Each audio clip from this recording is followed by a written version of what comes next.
दिल्ली के Nehru memorial museum and library को अब प्रधानमंत्री म्यूजियम एंड सोसाइटी के नाम से जाना जाएगा। सोसाइटी के उपाध्यक्ष राजनाथ सिंह की अध्यक्षता में हुई स्पेशल बैठक में इस प्रस्ताव पर मुहर लगा दी गई। जैसे ही नाम बदलने के फैसले की खबर आई, कांग्रेस आग बबूला हो गई। ये एक घटिया, सतही और प्रतिशोध की भावना से ग्रस्त मोदी सरकार का एक शर्मनाक कदम है। ये दलील कि आखिर सारे प्रधानमंत्रियों को योगदान दिखाना था, तो सारे प्रधानमंत्री का योगदान दिखाते, पर भारत का पहला प्रधानमंत्री तो पंडित जवाहरलाल नेहरू रहे हैं। उनके योगदान को तो आप नकार नहीं सकते। कांग्रेस के अध्यक्ष मल्लिकार्जुन खड़गे ने कहा, मोदी सरकार की बौनी सोच हिंद के जवाहर का भारत के प्रति विशालकाय योगदान कम नहीं कर सकती। जिनका कोई इतिहास ही नहीं है, वो दूसरों के इतिहास को मिटाने चले हैं। मल्लिकार्जुन खड़गे के वार पर बीजेपी के अध्यक्ष ने पलटवार किया और लिखा, एक सामान्य तथ्य स्वीकार ही नहीं कर सकते कि एक वंश के बाहर भी कोई नेता है जिसने देश की सेवा की। नेहरू मेमोरियल का नाम बदलने को लेकर कांग्रेस ने बीजेपी और मोदी सरकार पर चौतरफा हमला किया। जयराम रमेश ने लिखा, पीएम मोदी भारतीय राष्ट्र राज्य के शिल्पकार के नाम और विरासत को विकृत करने, नीचा दिखाने और नष्ट करने के लिए क्या नहीं करेंगे। अपनी असुरक्षाओं के बोझ तले दबा एक छोटे कद का व्यक्ति स्वघोषित विश्वगुरु बना फिर रहा है।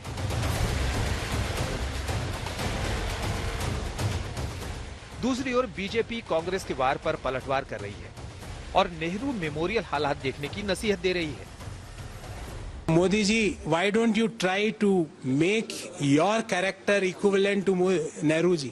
You know you can't do this thing. So you are just trying to delete the name of Pandit ji from all these places. You can delete the name from the boards. But how you can delete the name of Pandit Nehru ji, which is there in the heart of 140 crore people of our country. He is the architect of modern India. We had a respect for him. वहां पर यदि इंदिरा जी, राजीव जी, Lal Bahadur Shastri ji, PV Narasimha Rao ji और doctor Manmohan Singh ji, जिनके वो बहुत गुणगान भी करते हैं, उनकी उपलब्धियों से समस्या क्या है कांग्रेस को, यह मैं उनसे जानना चाहता हूं। नेहरू को लेकर बीजेपी और कांग्रेस के बीच की सियासी अदावत पुरानी है। पीएम मोदी संसद में भी निशाना साध चुके हैं। बहुत आश्चर्य होता है कि चलो भाई, हमसे कभी छूट जाता होगा नेहरू जी का नाम, और छूट जाता होता होगा हम ठीक भी कर लेंगे, क्योंकि वो देश के पहले प्रधानमंत्री थे। लेकिन मुझे ये समझ नहीं आता है कि उनकी पीढ़ी का कोई व्यक्ति नेहरू सरनेम रखने से डरता क्यों है। साल 1948 में जब पंडित नेहरू देश के प्रधानमंत्री बने तो तीन मूर्ति भवन उनका आधिकारिक आवास बन गए। पंडित नेहरू 16 साल तक इस घर में रहे और यहीं पर उन्होंने अंतिम सांस ली। इसके बाद इस तीन मूर्ति भवन को पंडित नेहरू की याद में समर्पित कर दिया गया और इसे Pandit Nehru museum and memorial के नाम से जाना जाने लगा। अब इसका नाम प्रधानमंत्री म्यूजियम एंड सोसाइटी होगा। आज तक ब्यूरो। सुधांशु जी, मेरा आपसे सवाल है, क्या नेहरू की विरासत को खत्म करने की एक अंदर ही अंदर आप लोगों की कोशिश है, जो कई बार सामने दिख जाती है लेकिन इस बार तो खुलकर ही सामने आ गई है? वरना जो पहले से नाम चल रहा है, क्या प्रॉब्लम है उसमें? मुझे लगता है कि इन लोगों की नासमझी खुल के सामने आ गई है। अगर वहां पर पहली बात, जब तक प्रधानमंत्री मोदी जी ने उस पूरे परिसर का कायाकल्प नहीं किया था, कोई गया हो तो देखे कैसे धूल फांक रही थी चीजें इधर उधर पड़ी हुई। कितने लोग जाते थे इनमें से, बताइए। नेहरू मेमोरियल के प्रति इतना इन लोगों के मन में भाव था। हमारी सरकार और पिछली सरकार दिखाएं कितनी बार जाके किसी ने ट्वीट किया, किसी ने वीडियो बनाया, किसी ने आर्टिकल लिखा, कुछ नहीं था।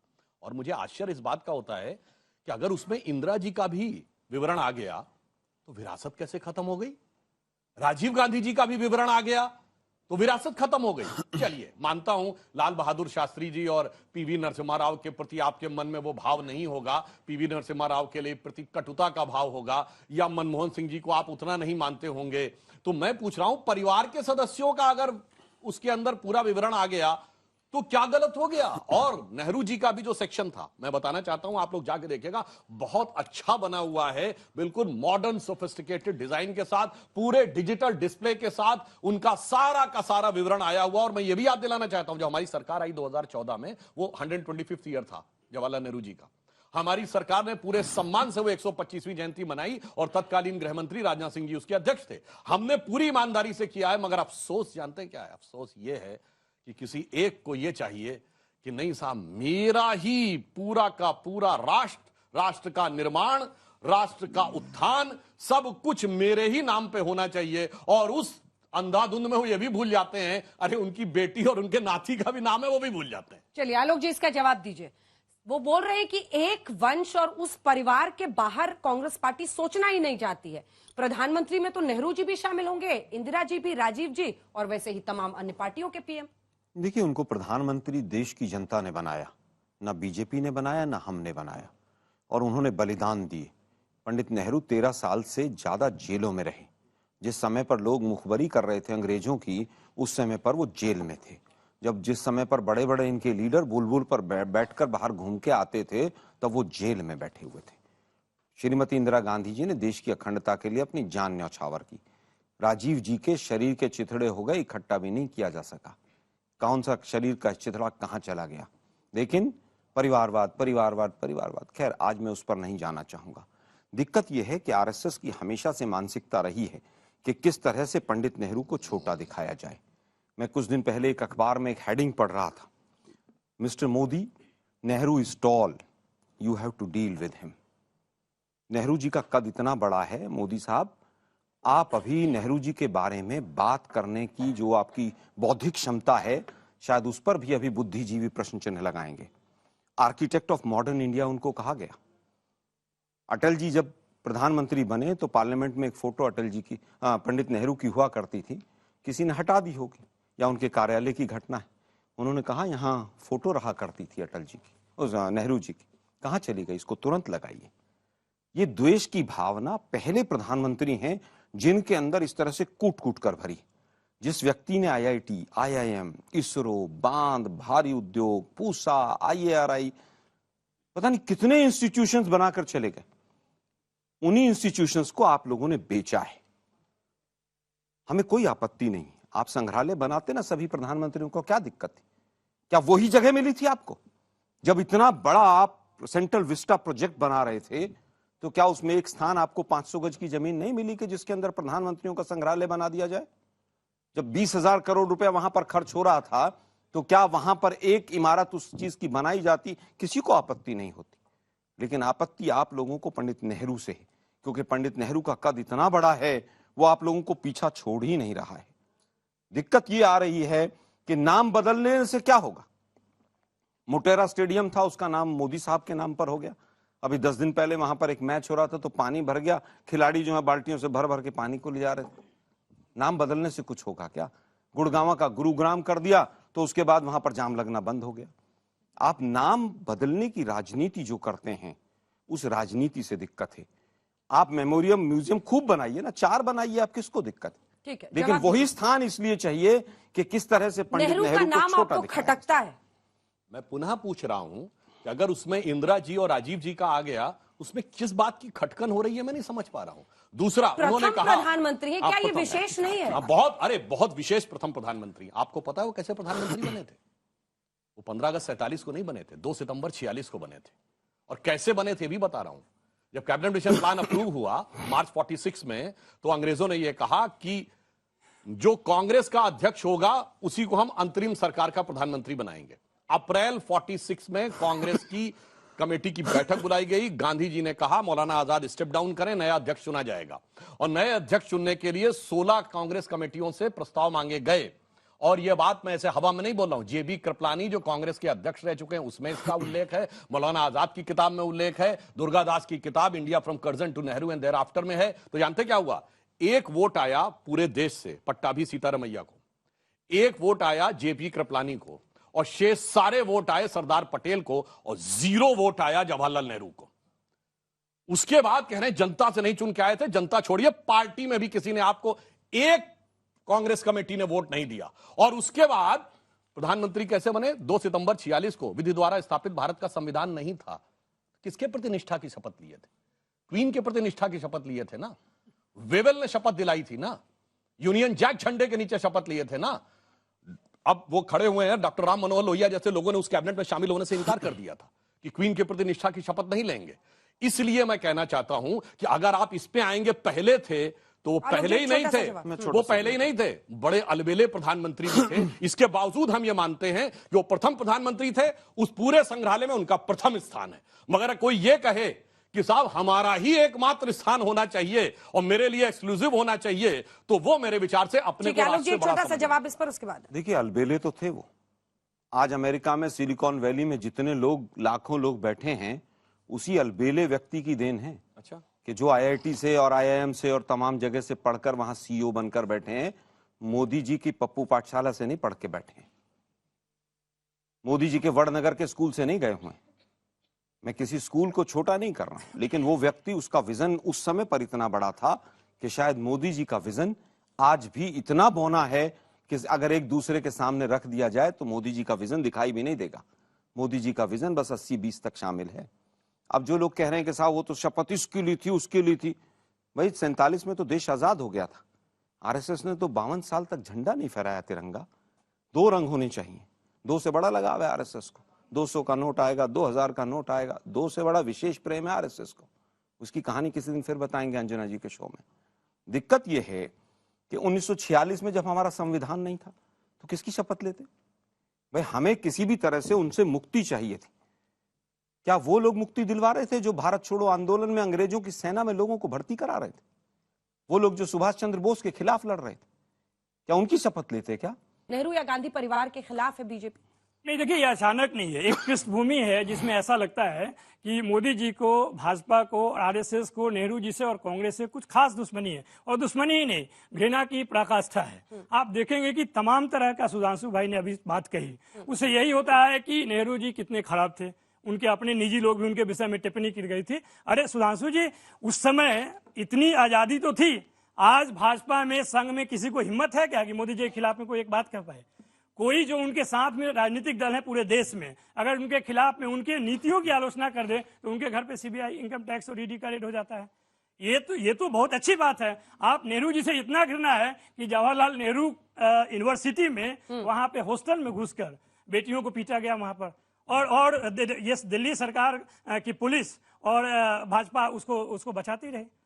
ये कोई जानता नहीं है कि अगर, देखिए, एक लास्ट बात, मुझे मालूम है कि उनका बोलना बहुत जरूरी है, लेकिन एक लास्ट बात, मैंने सुना था कि सामने वालों से प्रतिस्पर्धा कीजिए, लेकिन मुर्दों से प्रतिस्पर्धा करने का ये उदाहरण मोदी जी ने और भाजपा ने पेश किया है कि जो लोग इस दुनिया में नहीं है, एक योगदान किए, चाहे उनकी कमियां कुछ भी हो सकती हैं, आप देख सकते हैं हर एक व्यक्ति में खामियां और खूबियां होती हैं, लेकिन उनके खामियों को प्रदर्शित करके उनके मन के, पूरे देशवासियों के मन में घृणा भरने का प्रयास ये लगातार करते डॉक्टर मिश्रा, ये बात कोई इनकार नहीं कर सकता कि इस देश के प्रथम प्रधानमंत्री पंडित जवाहरलाल नेहरू थे। अब जैसा वो कह रहे हैं, जो अब अपने आप को डिफेंड करने के लिए नहीं है, प्रथम प्रधानमंत्री पर हमला, इसकी जरूरत है क्या?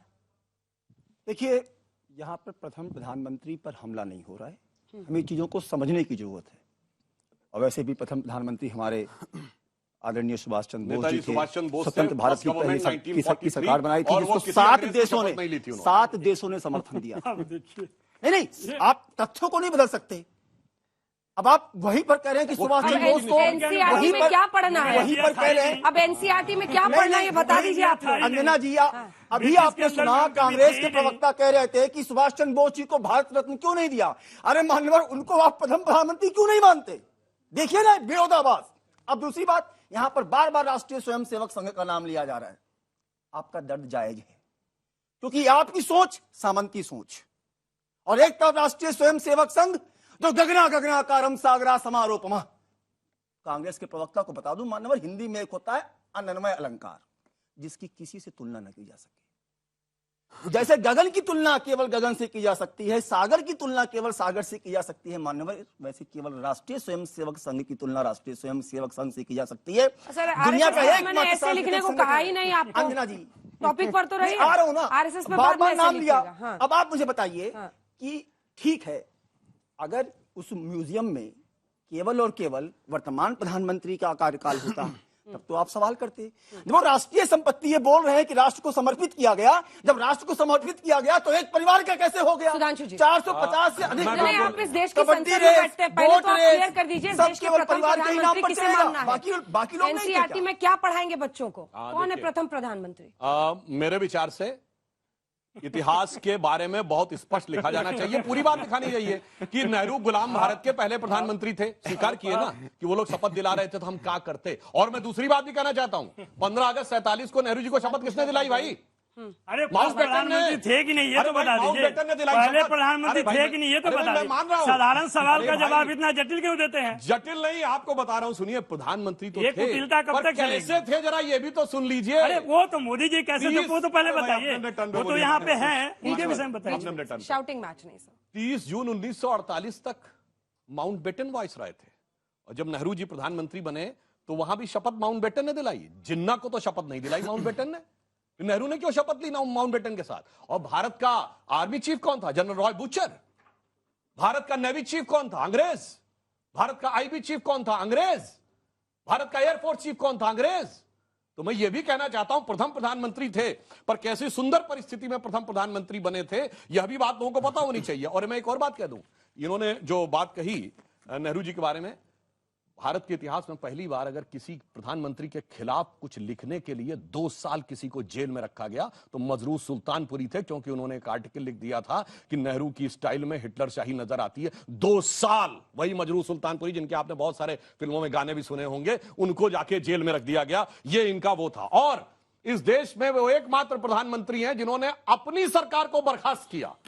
पंजाब की कांग्रेस सरकार को नेहरू जी ने 1953 में बर्खास्त किया। विपक्ष की तो बहुत सारी चलती रहती। और वो देश के पहले प्रधानमंत्री हैं कि आजादी के बाद कांग्रेस पार्टी में चुनाव हुआ अध्यक्ष पद का। तो नेहरू जी के कैंडिडेट थे कृपलानी जी, और नेहरू जी के मतलब ग्रुप के अगेंस्ट में खड़े थे टंडन जी, पुरुषोत्तम दास टंडन। वो जीत गए, यानी कांग्रेस पार्टी ने उनको समर्थन दिया। समझ जाता है कांग्रेस में कितना कंट्रोल था। तो उन्होंने पुरुषोत्तम दास टंडन को स्टेप डाउन करवाया कि 2 पावर सेंटर नहीं होने चाहिए। और लास्ट में बोलेंगे आप रियर व्यू मिरर में देखते रहते हैं। नहीं, रियर व्यू नहीं। अब एक और बात बताता हूं, ये बताइए, यानी इन्होंने कहा राष्ट्रीय स्वयंसेवक संघ के बारे में, वो मगर एक बात मानूंगा, मैं उनकी प्रशंसा करूंगा कि एकमात्र प्रधानमंत्री थे नेहरू जी जिन्होंने राष्ट्रीय स्वयंसेवक संघ को 26 जनवरी 1963 को गणतंत्र दिवस परेड में शामिल होने का न्योता दिया, क्योंकि 1962 के चीन के युद्ध के समय संघ ने जिस ढंग का सपोर्ट किया, हम भूल गए कि नेहरू जी ने हम पे प्रतिबंध लगाया था, हम भूल गए कि उन्होंने झूठे आरोप लगाए थे, परंतु हमने जिस ढंग से सपोर्ट किया 1962 के युद्ध के समय, उसके लिए उन्होंने बुलाया, तो उसको ही आप मान लेते हैं। देखिए, मुझे लगता है आज के वर्तमान परिप्रेक्ष्य में नया भारत है।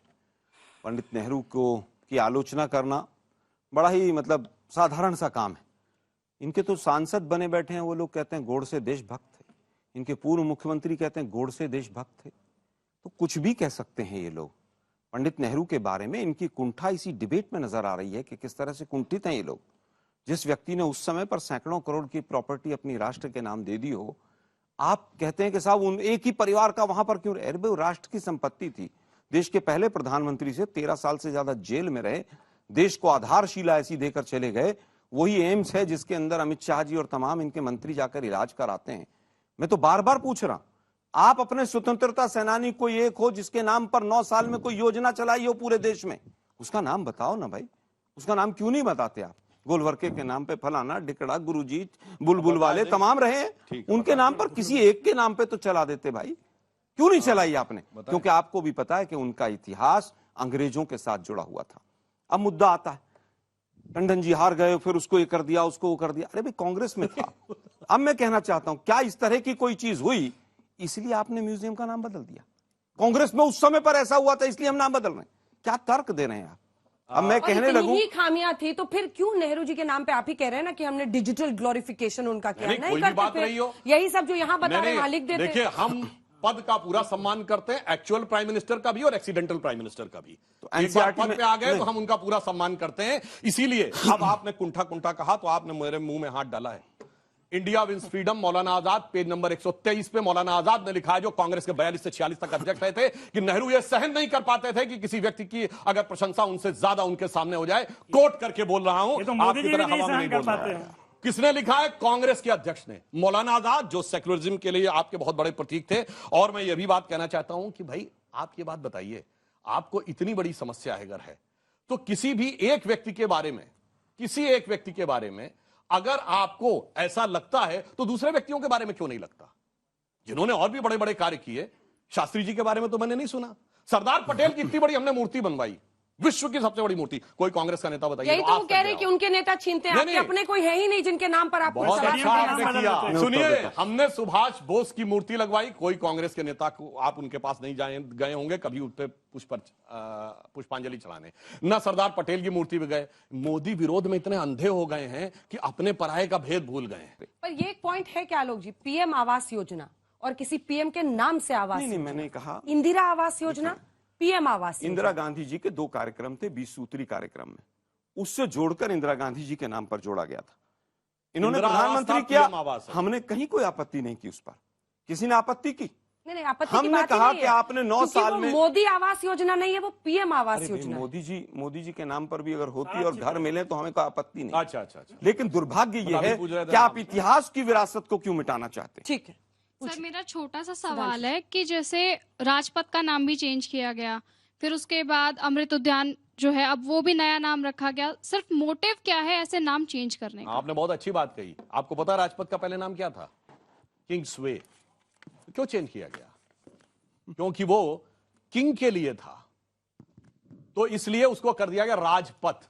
तो नाम सिर्फ ट्रांसलेशन किया गया, राज तो रहा ना, और राज की याद दिलाता था। प्रधानमंत्री जी ने कर्तव्य पथ किया ताकि उसका भाव बदल गया, इसलिए इसको बदलने की आवश्यकता होती है। हमने जो नाम बदले हैं वो भाव के साथ, जैसे 7 रेस कोर्स रोड, लोक कल्याण मार्ग, हमने ये नहीं किया कि अब आप कनॉट प्लेस पे जाएंगे तो अंदर वाला जो है वो राजीव चौक है, उसके बाद इंदिरा चौक है, फिर आप चौक के देखेंगे तो चौक चौक के आपको बहुत सारे नेहरू गांधी खानदान के तमाम प्रकार के वो नजर आने लगेंगे। ये हमने नहीं किया। नहीं, लोक कल्याण मार्ग करने से गरीबी हट जाए, अगर लोक कल्याण चौक करने से हट गई। अरे भाई, हमने, हमारा मकसद नहीं था। आपने लोक कल्याण की बात की, मैंने इसलिए कहा लोक कल्याण नाम रखने से अगर सिलेंडर सस्ता हो जाता हो तो हमें क्या आपत्ति है? लोक का कल्याण करो। लोक कल्याण करने से 46,000 बच्चियां गुजरात की जो लापता है पिछले 5 साल में, अगर वो मिल जाती हैं तो लोक कल्याण नाम रख लो। लोक कल्याण मार्ग रखने से अगर पहलवान बेटियों को न्याय मिलता हो तो दिलवा दो भाई। लोक कल्याण मार्ग रखने से अगर वो नमक के साथ रोटी खाने पर छापने वाले पत्रकार को जेल में डाला जाता है, अगर उसको न्याय मिल जाता हो, लोक कल्याण होता हो तो करवा लो। अरे ये Aurangzeb road, Tughlaq road, Babur road रखने से कौन सा कल्याण हो रहा था? मैं फिर कहूंगा, अगर इतना ही कल्याण हो रहा था तो अटल बिहारी वाजपेयी जी क्या देशद्रोही थे? उन्होंने क्यों नहीं बदला?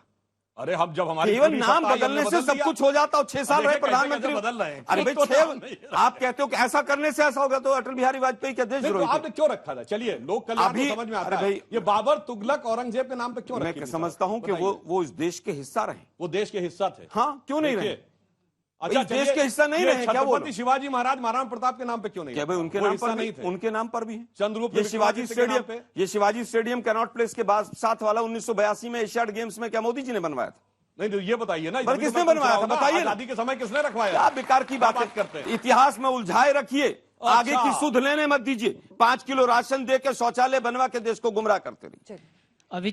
अभी थोड़े समय पहले आलोक जी ने नेहरू जी की बहुत सारे उपलब्धियां गिनाए, IIT, IIM और एम्स वो बनाए थे। हम भी मानते हैं वो देश के पहले प्रधानमंत्री, हम सब उनका आदर करते हैं। क्या सिर्फ नेहरू मेमोरियल का नाम बदलने से उनका कद कम हो जाएगा? ये तो नेहरू मेमोरियल का नाम बदलकर कोई मोदी मेमोरियल नहीं किया गया, सिर्फ प्रधानमंत्री मेमोरियल किया गया ना। और नेहरू मेमोरियल के अंदर जो भी चीजें हैं उससे तो कोई छेड़छाड़ नहीं किया गया। नेहरू जी की जो भी उपलब्धियां थी उसके अंदर तो मौजूद है, फिर भी उसके बाद कांग्रेस पार्टी क्यों इसकी विरोध कर रही है हर बार? क्योंकि इसका कांग्रेस पार्टी का शायद आदत हो गया है कि बीजेपी से विरोध करना है। यूसी चाह रहे हैं उसके लिए विरोध, नए संसद भवन बन रहे उसके लिए भी विरोध, काफी सारे और भी मुद्दे हैं। तो सिर्फ विरोध करना क्या कांग्रेस बीजेपी से?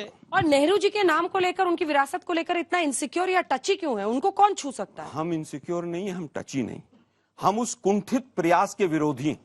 उस निम्न स्तर की मानसिकता जो देश के प्रधानमंत्री के अंदर इस समय दिखाई देती है, हम उसके विरोधी हैं।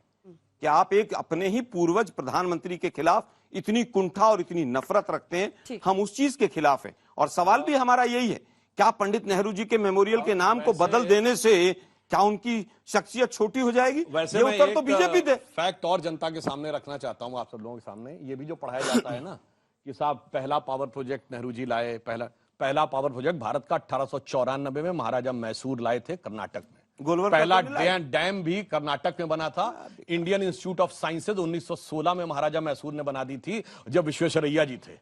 तो ऐसा ही नहीं है कि आपके आने के बाद ही बनी। और जो आईआईटीज बनी, मैं बिल्कुल स्वीकार करता हूं, आईआईटीज बनी वो एक अच्छा स्टेप था, वो विदेशी सहयोग से बनी। पर जो इंडियन इंस्टीट्यूट ऑफ साइंसेज बना था बगैर किसी विदेशी सहयोग के महाराजा मैसूर ने बनाया था। और भारत का पहला शहर, सुनिए, यूरोप के बाहर दुनिया का पहला शहर जहां स्ट्रीट लाइट आई थी वो बेंगलुरु था 1902 में।